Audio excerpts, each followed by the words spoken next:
Hi, Living Hope. Here we are again, day 14, Slow Your Soul. We're doing such a good job. You're doing such a good job. You're still here. You're still watching. You're still reading. Today we're going to be talking about the Lord's Meal, the Lord's Supper. And I have my friend Emma, who works with Hope Kids, and our esteemed pastor, Pastor Jess, here to talk about communion, which I think is one of the most important things we can understand and know. And Emma's going to start us off with a quote here today. So my quote was, "Meanwhile, Jesus lay in the tomb after a very different Passover meal. The participants of the Jewish festival failed to recognize that the Eternal was quaking the world as a strange meal was ending in an unthinkable but glorious way." And my question for you, Pastor Jess, is, as disciples of Jesus, how can we sometimes fail to recognize or even overlook Jesus' crucifixion? And where do we go from there? Great question. The crucifixion is the easiest thing to overlook because crucifixion reminds us daily. So take up your cross daily. Crucifixion reminds us of a daily denial. Wow. A denial, and it's a simple denial. I just deny me being king. I don't deny me being loved. I don't deny the fact that God has made me in intricate and wonderful ways. I don't even deny that He's created me for significance. I just deny I'm not the boss of my life. I don't rule my life. I need someone else. And so what the cross does and what the crucifixion is really all about, as much as that emblem has been tarnished and worn by everybody, is it just reminds us to go back and give our fidelity, our allegiance to Christ. And especially the meal that you're writing about there, the meal kind of brings us up short every single week.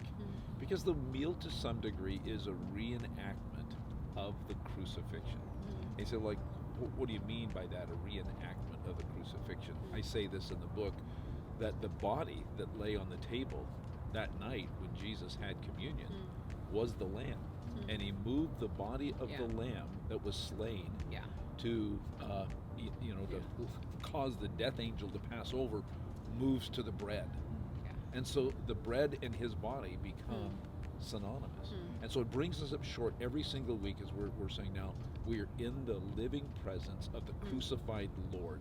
And I don't believe in transubstantiation. I don't think the bread becomes literally the body of Jesus, but His presence is there within the bread as we're partaking, His blood there within the juice or the wine as we are drinking. He is there. And so to me, the cross is so important.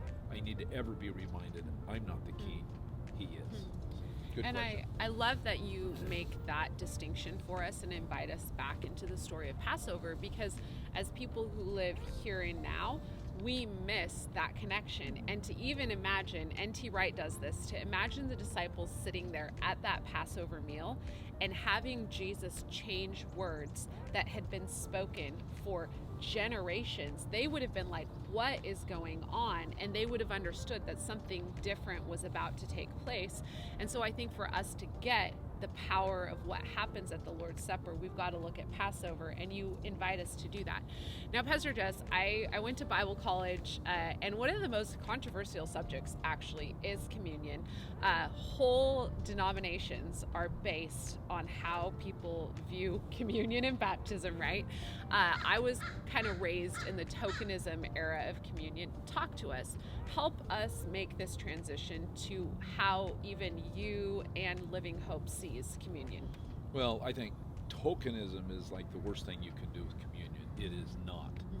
Token, emblem, symbol, all those words that I heard when I was a child. We say those words so that I think the enemy, if you want to say it that way, can help us skirt around the meaning of what's going on there. Wow. This is a covenant meal. This is a sed. Wow. The steadfast love of God endures forever. But His love and covenant must be received. I can reject it through neglect. He says, don't fail to enter the rest. I can neglect it through rest, or I can rebel against it by not receiving it. So what we've done is we've taken the emotion, the high emotion of worship and musical instruments, and replaced the table of the Lord there. Wow. That becomes the euphoria of the service. Wow. And then we try to get a preacher to preach with enough, emotion that maybe the euphoria of worship can be followed by the euphoria of his message. I think Jesus wants the entire concentration of our gathering and Sabbath to end at the table. And I know there's been many denominations that form around this, which I think is silly.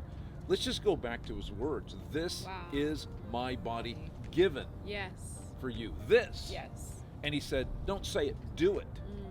This happens when we are together, present as a gathering.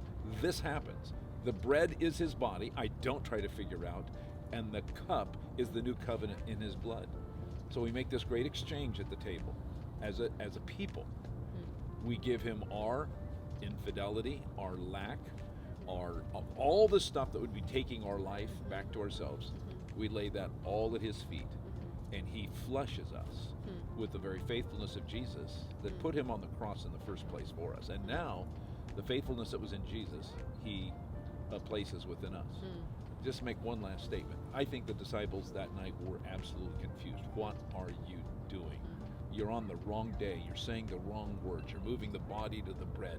You're doing all this, and then you won't even drink the cup. And then he finally gets it right because he concludes the meal on Passover as he has that wine with sour vinegar. And he says, it is finished. Wow. What is finished? We've preached myriads of sermons on what is finished. Could I tell you what's finished? The Passover. Now we have the Passover sacrifice for all times. We will never need another one. And we get to represent that sacrifice every Sunday morning at church. Now, because you may not ask this question, why is this important? Why have I not helped people structure a Sabbath yet? Because I'm not sure we can have an appropriate Sabbath until we have an appropriate communion. Wow. How can you have rest without the Passover? How can you have rest without Jesus, who is taking us into the very rest of God? So this has been a journey, but this is why I didn't work on Sabbath too hard until now when we get into it this week, so people can get around this table and hopefully through this chapter, I'm beginning to understand a little bit of this importance. This is what makes it very difficult for me to kind of hold church in some kind of, well, it doesn't really matter if I go or not. Are you kidding me? Every single week the covenant Lord is representing the covenant meal to me, so I can be washed again or refreshed again in covenant. That's a long answer, but excellent answer. So we might as well just get in the mud, get a little bit more controversial. Pastor Jess, thoughts on I can just do communion at home? Yeah, I will say this. I am not completely against doing communion at home if it is an extension of what goes on Sunday. In other words, I am realizing that communion meal was for the body of Christ. People who are different demographically, gender, racially, everything you can think, they're different. We hold one thing in common, Jesus.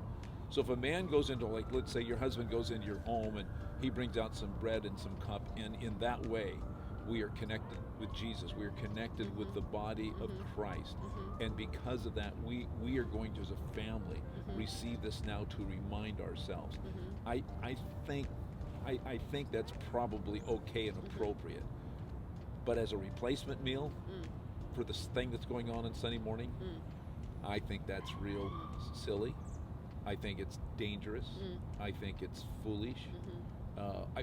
And I don't even know who suggests you should do that apart from the church, or not, like this is our communion meal and our family's the church. I don't suggest this. Who would suggest that? But I would consider that a little bit of heresy. Okay. We have got to be a people and a community of all, you know how I feel about this? I think the church is more than just a homogenous group of upper middle class people of the same race that live in the suburbs. Yeah. This is why we've not moved from here. Yeah. We want people to have the opportunity. If you don't go to a church with a mix of a whole bunch of people, you've not experienced church yet.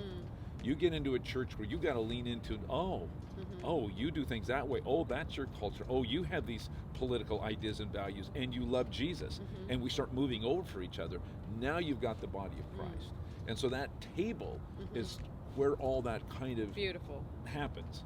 Again, so as an extension of what goes on in church. So father handles that or mother handles that carefully.